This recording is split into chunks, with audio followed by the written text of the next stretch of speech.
20 लोगों के घायल होने का बताया जा रहा है, जिसमें पुलिसकर्मियों के साथ साथ राजस्व विभाग के कुछ और कर्मचारी और अधिकारी भी बताए जा रहे हैं।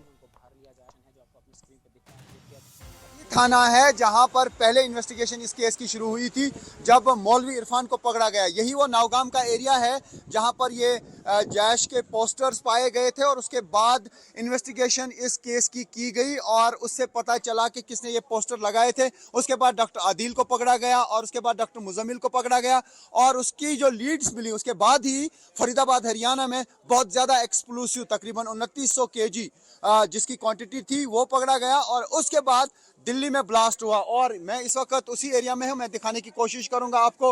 ये आप देख सकते हैं यहाँ पर तारबंदी की गई है और इर्द गिर्द यहाँ पे सुरक्षा बल तैनात है, सीआरपीएफ पुलिस। और ये वो गली है पुलिस स्टेशन की और पुलिस स्टेशन बिल्कुल यहाँ पर ही है। तो पुलिस स्टेशन में काफ़ी तबाही हुई है और अभी इस मामले में कोई बाधा ना पड़े। आप देख सकते हैं कि पुलिस के जो आला अधिकारी हैं वो यहाँ पे पहुँच रहे हैं। अभी यहाँ पे हमको जो दिख रहा है चाहे वो एसएसपी हों, आईजी हों, और अभी ये यहाँ पे लेटेस्ट सूरत हाल है, लेकिन पुलिस स्टेशन को काफ़ी नुकसान पहुँचा है। अब देखना होगा कि क्या किसी ऐसे सबूत कई ऐसे सबूत तबाह तो नहीं हुए जो इस केस में बहुत ज़रूरत थे। और यहाँ पे काफ़ी लोगों को डिटेन भी किया गया था। क्या कोई पुलिस स्टेशन में जो डिटेन था कोई इंजर्ड तो नहीं हुआ या इसकी मौत तो नहीं हुई, इस बारे में अभी तक पुलिस ने कोई खुलासा नहीं किया है। लेकिन पुलिस स्टेशन को काफ़ी तबाही हुई है और साथ ही जो इर्द गिर्द गाड़ियाँ थी पुलिस की